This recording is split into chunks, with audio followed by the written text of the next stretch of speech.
आज हम रुचिरा पुस्तक के कक्षा 7 के चतुर्थ पाठा हास्य बाल कवि सम्मेलनम पाठ का अध्ययन करेंगे। पाठ का अर्थ शुरू करते हैं। विविध वेशभूषा धारिणा चत्वारा बाल कवयः मंचस्य उपरि उपविष्टा सन्ति। अनेक वेशभूषाओं को धारण किए हुए 4 बाल कवि मंच के ऊपर बैठे हुए हैं। अधः श्रोतारः हास्य कविता श्रवणाय उत्सुकाः सन्ति कोलाहलं च कुर्वन्ति। अधः नीचे श्रोतारः सुनने वाले हास्य कविता सुनने के लिए उत्सुक हैं और शोर कर रहे हैं। कोलाहलम मतलब शोर। संचालक अलम कोलाहलेन शोर मत करो। अलम का मत। अद्य परम हर्षस्य अवसरः यत् अस्मिन् कवि सम्मेलने काव्यहन्तारः काल्यापकाश भारतस्य हास्य कवि धुरंधरा समागताः सन्ति। आज बहुत हर्ष का अवसर है कि इस कवि सम्मेलन में काव्य को नष्ट करने वाले और काल्यापकाश, जो काल्यापकाश का देखिए यहाँ पर अर्थ दिया हुआ है समय बर्बाद करने वाले या समय को नष्ट करने वाले भारतस्य भारत के हास्य कवि अग्रणी धुरंधरम बहुत श्रेष्ठ समागतः आए हुए हैं।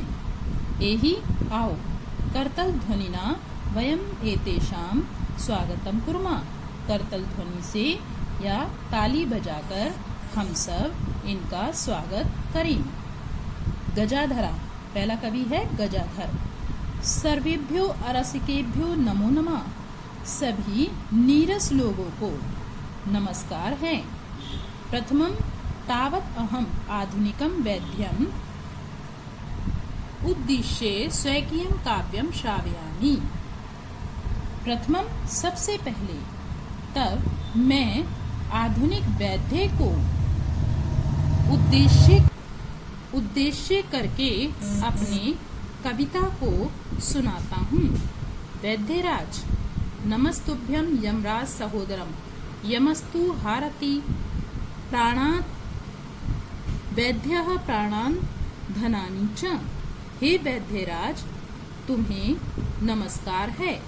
यमराज सहोदरम यमराज के सगे भाई। हे वैद्यराज यमराज के सगे भाई तुम्हें नमस्कार है।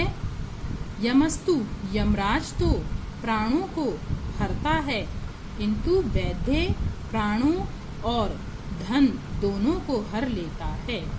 सर्वे उच्चै हसन्ति सभी जोर से हंसते हैं। कालांतक और दूसरा कवि है।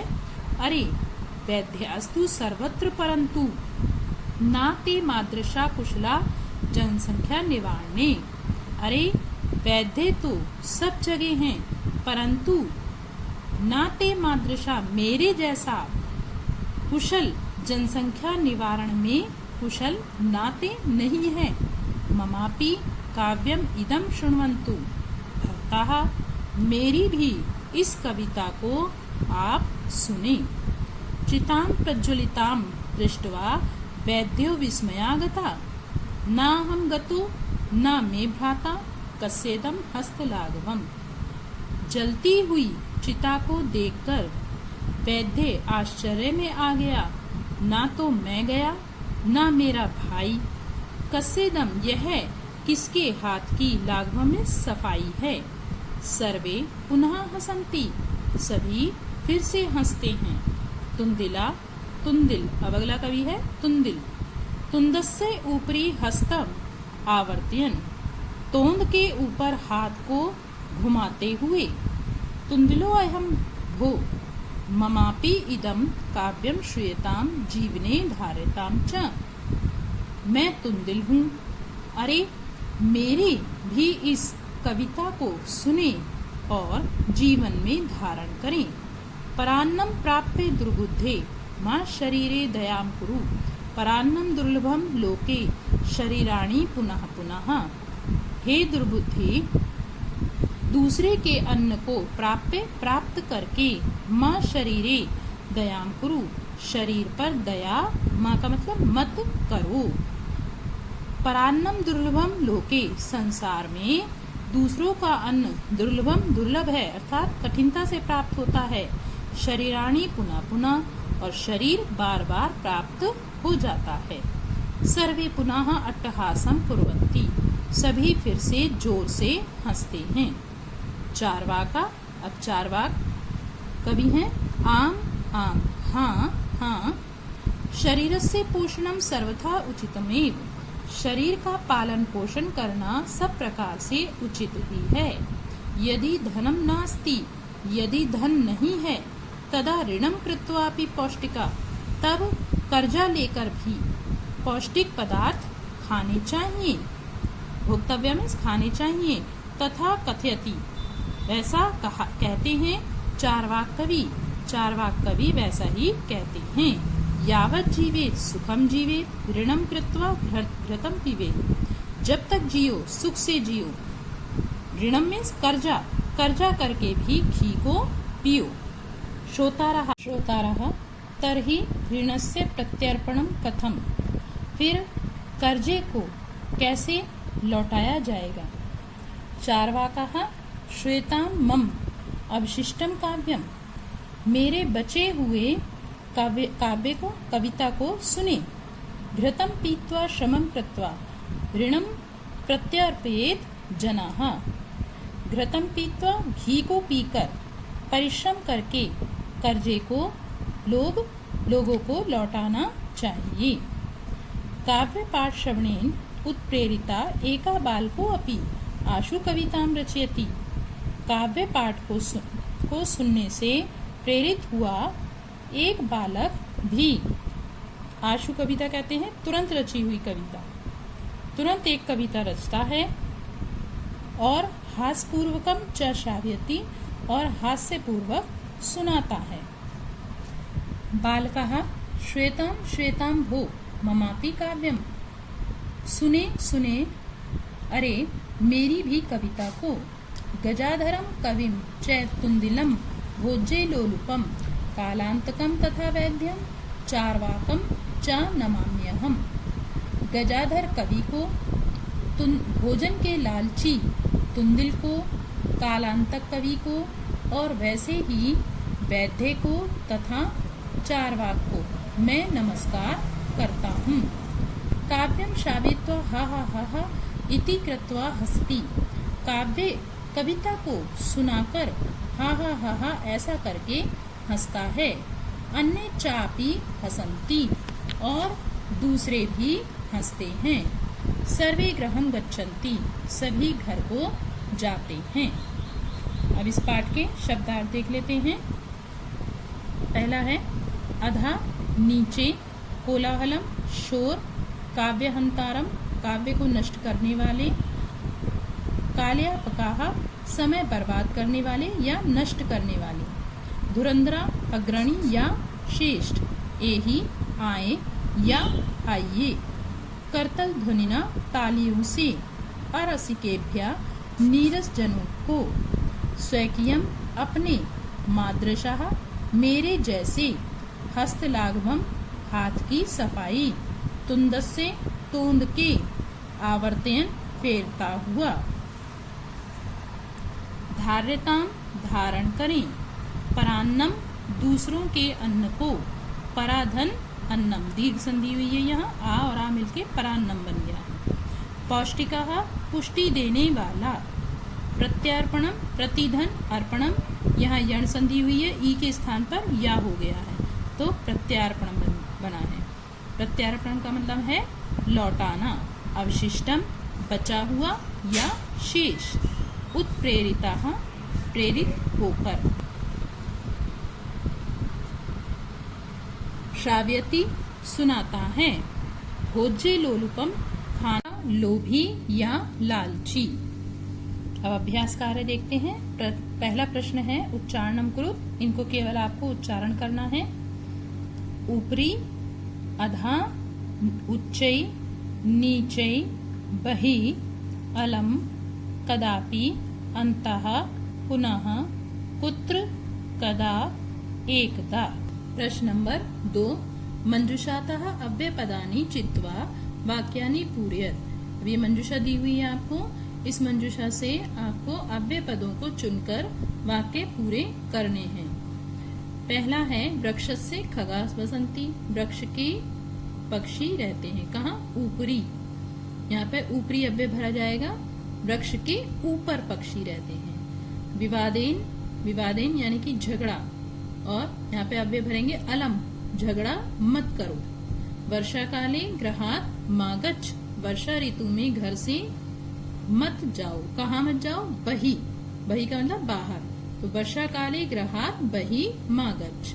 मंचस्य श्रोतारा उपविष्टा सन्ति। मंच के श्रोता बैठे हैं। कहाँ बैठे थे श्रोता? अधः, नीचे। तो यहाँ लिखेंगे मंचस्य अधः श्रोताराः उपविष्टाः सन्ति। लास्ट है छात्राः विद्यालयस्य प्रविशन्ति। छात्र विद्यालय के प्रवेश करते हैं कहाँ? अन्तः, अंदर। छात्राः विद्यालयस्य अन्तः प्रविशन्ति। प्रश्न नंबर 3 अशुद्धम पद चिन्ह। अशुद्ध पद को चुनना है। यहाँ पहला है आपकी लाइन गमन्ति, यच्छन्ति, पृच्छन्ति, धावन्ति। ये सब आपकी लट लकार की क्रियाएं हैं। और यहाँ पर गमन्ति, गमन्ति नहीं होता है, गच्छन्ति होता है। गम धातु से गच्छ होता है तब गच्छन्ति बनता है। तो यहाँ पर गमन्ति जो है अशुद्ध पद है। दूसरा है रामेण, ग्रहेण, सर्पेण, गजेण। यहाँ पर आपका सब तृतीय विभक्ति का है, लेकिन यहाँ पे गजेण नहीं बनता है, न बनता है। यहाँ पे णा बना हुआ है तो ये अशुद्ध है, गजेण। लतया, मातया, रमया, निश्या। यहाँ पर ये सब तृतीय विभक्ति के हैं, स्त्रीलिंग के। यहाँ पर जो माता है, माता शब्द के तृतीय में मात्रा बनता है यहाँ पर, इसीलिए मातया अशुद्ध है।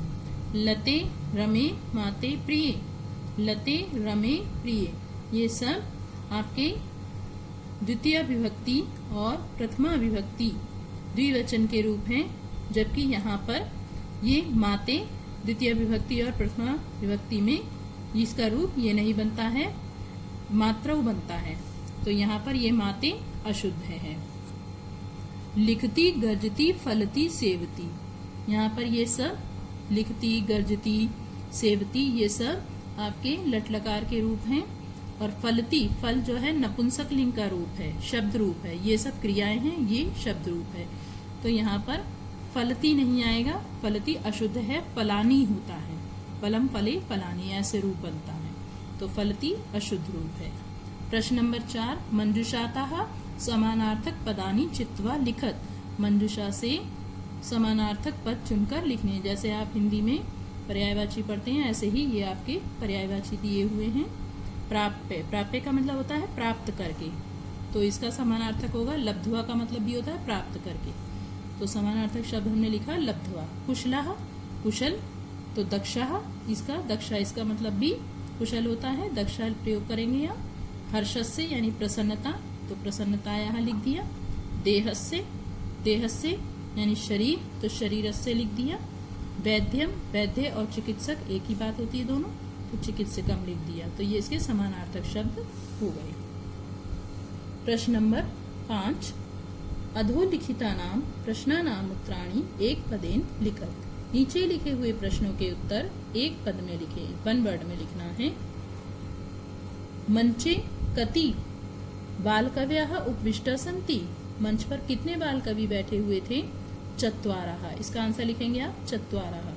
के कोलाहलम कुर्वन्ति। कौन शोर कर रहे थे? श्रोता, तो श्रोतारः। गजाधरः कम उद्देश्य काव्यम प्रस्तौति। गजाधर ने किसको उद्देश्य करके अपनी कविता प्रस्तुत की थी? वैद्यम। आंसर हो गया इसका वैद्यम।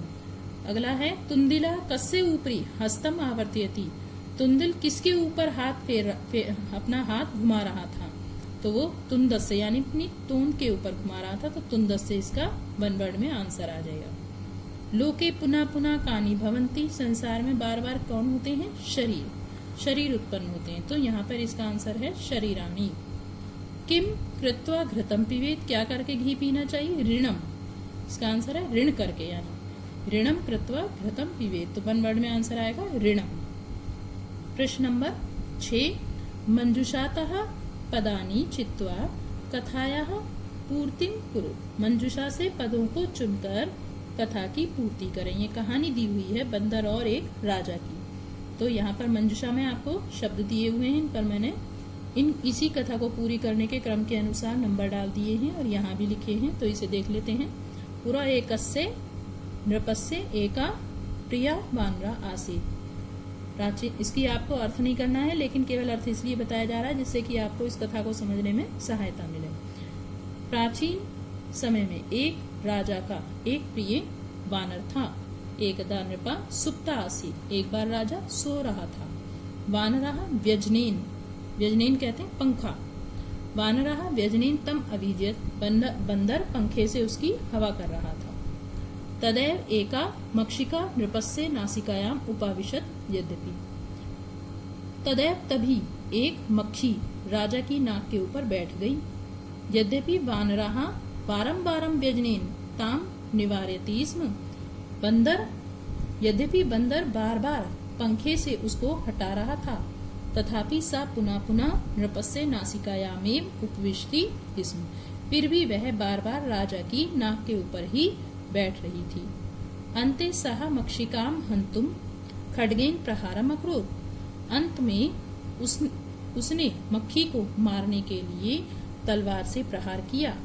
मक्षिका तु उड्डीये दूरम गता। मक्खी तोड़कर दूर चली गई, किंतु खड्ग प्रहारेण नृपस्य नासिका छिन्ना अभवत्। किंतु तलवार के प्रहार से राजा की नाक छिन्न भिन्न हो गई, अर्थात कट गई। अतएव उच्यते, इसलिए कहा गया है, मूर्ख जनैः सह मित्रता नोचिता, कि मूर्ख व्यक्ति के साथ या मूर्ख लोगों के साथ मित्रता करनी उचित नहीं है। तो यहाँ पर मैंने नंबर डाल दिए हैं और इसी क्रम से आपको यहाँ पर मैंने फिलअप भरे हैं। तो इस तरह से ये आप अपनी कहानी पूरी करेंगे। प्रश्न नंबर 7, विलोम पदानि योजयत। अब विलोम पद जोड़ने हैं आपको। यहाँ पे नंबर डाले हैं, इसी के अनुसार यहाँ पर नंबर मैंने डाले हैं। अधा का होता है, अधा का मतलब नीचे, ठीक है। तो इसका विलोम शब्द क्या होगा? ऊपरी। विलोम होगा ऊपर। अंतः, अंतः का मतलब होता है अंदर। इसका विलोम क्या होगा? उल्टा क्या होगा? बही, बाहर। दुर्बुद्धे का सुबुद्धे। उच्चे, उच्चे यानी ऊंचा, तो उसका विलोम होगा नीचे। फिर है दुर्लभम, दुर्लभम यानी कठिनता से प्राप्त होना, और सुलभम यानी आसानी से प्राप्त होना। तो इस तरह से आप नंबर डालकर इसको पूर्ण करेंगे। ध्यातव्यम देखिए, ये ध्यान देने योग्य है आपके लिए। अस्मिन् पाठे अधा अंतः बहि नीचै पुनः इत्यादीनि अव्यय पदानि सन्ति। इस पाठ में अधा, अंतः, बहि, नीचै, पुनः इत्यादि अव्यय पद हैं। येषां त्रिषु लिंगेषु त्रिषु वचनेषु सर्वासु विभक्तिषु च एकमेव रूपम भवति। इनका तीनों लिंगों में, तीनों वचनों में और सभी विभक्तियों में एक ही रूप रहता है। विकारो न जायते, कोई परिवर्तन नहीं होता है। अर्थात किसी भी विभक्ति पुरुष वचन में इनका प्रयोग किया जाए, इनका कोई रूप नहीं बनता है। उक्तंच कहा गया है, सदृशम त्रिषु लिंगेषु सर्वासु च विभक्तिषु वचनेषु च सर्वेषु यत्र व्ययति तद अव्ययम्। सदृशम त्रिषु, तीनों लिंगों में समान और सभी विभक्तियों में समान। सदृश वचनेषु च सर्वेषु, और सभी वचनों में एक जैसे रहते हैं। यद व्ययति, जो रूप नहीं बदलता है जिनका, तद अव्ययम, उसे अव्यय कहते हैं। इस प्रकार बच्चों, यह आपका पाठ पूर्ण हुआ। धन्यवाद।